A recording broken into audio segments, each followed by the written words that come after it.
جاي احكي لكم على تجربه عشان تنتبهوا. حصلت معايا انا شخصيا مع احد الشحاتين والنصابين في نفس ذات الوقت. لقيته داخل عليا حد كده محترم وطول بعرض ولابس شيك، ده يتمتم من بعيد، فقلت ايه ده، هو ده جاي يشحت؟ ده طويل وعريض يعني عنده صحه. قلت له ربنا يسهل لك. قال لي لا انا ما بشحتش. قلت له ايه؟ يمكن عايز يسال على عنوان.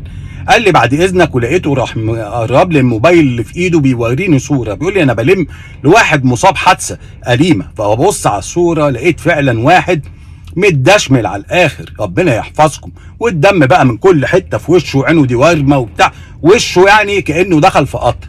لكن لان انا مخرج وعيني اتعودت ان هي تاخد بالها من التفاصيل، لاحظت حاجه غريبه، ان الراجل اللي في الصوره دوا متصور في صالون في بيت، فالمنظر اللي هو فيه دوا ده اكيد لازم يبقى في المستشفى، ولو حتى دخل مستشفى لا يمكن هيطلع بكميه الدم والشلفطه اللي في وشه وعينيه ورمه وبتاع، كان لازم يبقى في خياطه في بتاع في حاجات زي كده.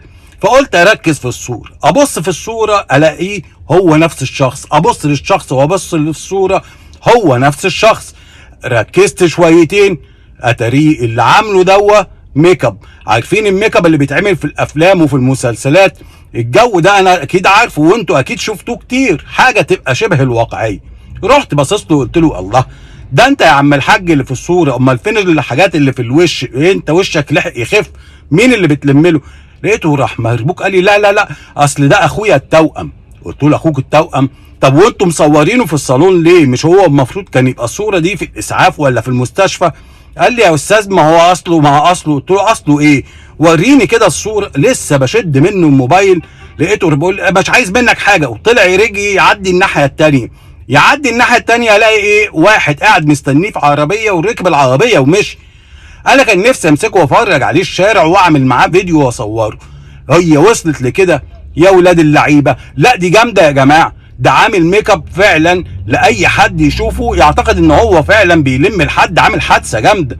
خلي بالكم هم اكيد مش هبل، واكيد هو برضه لكل واحد غلطه، هو غلطته انه صور نفسه وهو بعد ما عمل الميك اب ما عرفش يجيب حد يعمل معاه الفيلم ده. بس هو برضه كان في دماغه حاجه، ان اي حد مننا احنا كعاطفيين هنبص في الصوره اول ما تشوف دم وهتعمل كده وهتتضايق وقلبك وتروح مطلع اللي فيه الاسم. خلي بالكم يا جماعه، دي احدث طريقه شفتها في النصب والاحتيال، لان هي دي ما تعتبرش شحات، ده نصب على العواطف. تخيلوا لما واحد يوصل بيه التفكير ان يجيب ماكير محترف يعمله وتلاقوا عينيه ورمه وبتاع وهنا مزرق، حاجه فعلا لاول وهله لو واحد ما ركزش فيها دي بتاعت واحد عامل حادثه موت. لا اله الا الله. خلي بالكم من الشحاتين اليومين دول داخلين في سكه الاوسكار والله اعلم.